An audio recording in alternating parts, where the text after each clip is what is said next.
दोस्तों, इस वीडियो में मैं आपको माइक्रोसॉफ्ट एक्सेल 2016 के बारे में इस वर्कशीट के बारे में आज डिटेल से डिस्कस करेंगे कि एक्सेल में वर्कशीट क्या होता है और यहाँ नीचे जो शीट टैब है इसको हम किस तरह इस्तेमाल कर सकते हैं।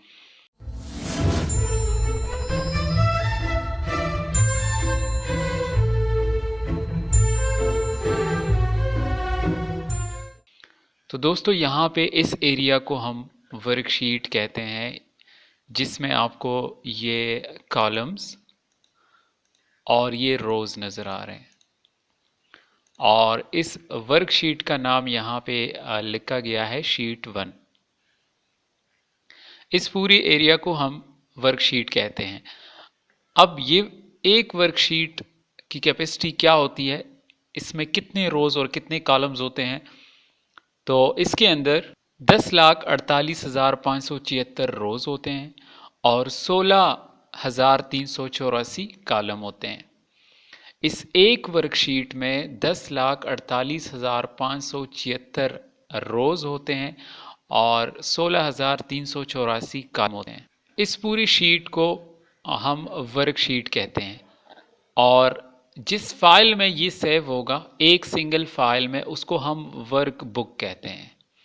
जैसे यहाँ पे मेंशन है बुक 1।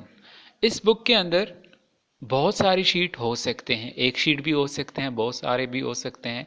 लेकिन फ़र्ज़ करें आपको यहाँ पे दूसरी शीट की ज़रूरत पड़ती है, दूसरा शीट भी आप यहाँ से, अगर आपका कोई काम डिफरेंट काम है, आप उसके लिए दूसरा शीट लेना चाहते हैं तो आप दूसरा शीट भी ले सकते हैं।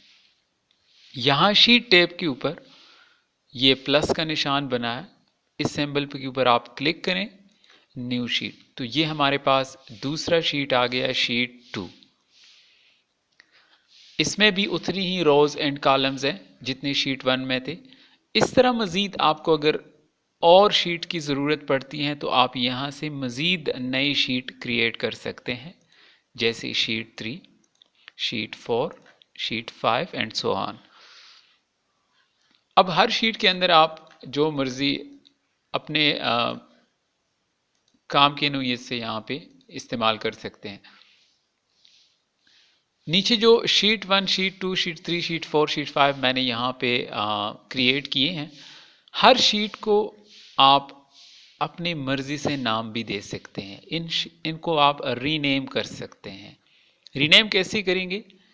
या तो इसी शीट 1, शीट 2 इस नाम के ऊपर आप डबल क्लिक करें, तब भी आप इसको रीनेम कर सकते हैं, या आप इस शीट 1 इस नाम के ऊपर राइट क्लिक करें तो यहाँ पे एक ऑप्शन होगा रीनेम, तो यहाँ से भी आप इसको रीनेम कर सकते हैं। फ़र्ज़ करें शीट 1 को मैं नाम दे देता हूँ रिज़ल्ट,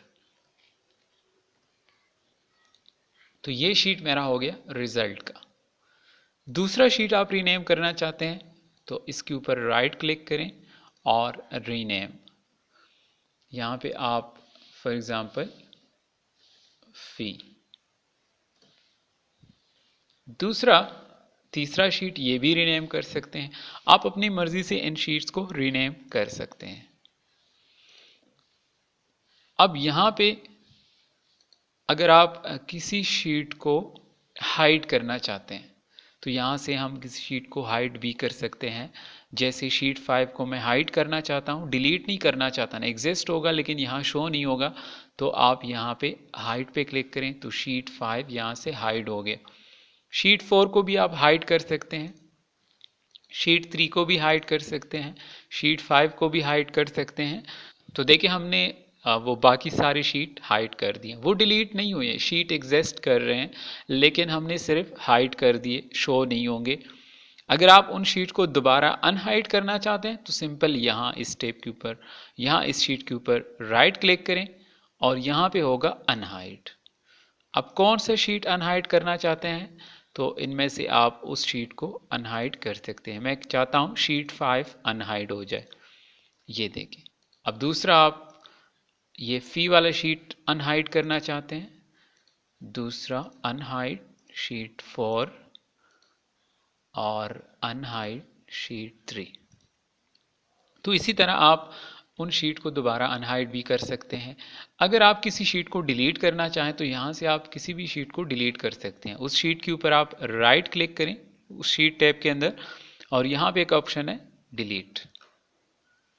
इसके अलावा यहाँ पे राइट क्लिक करके यहाँ पे टैब कलर्स, ये जितने शीट टैब है रिजल्ट, फी, शीट 3, शीट 4, इसको आप डिफरेंट कलर्स दे सकते हैं, मुख्तलिफ कलर्स कर सकते हैं।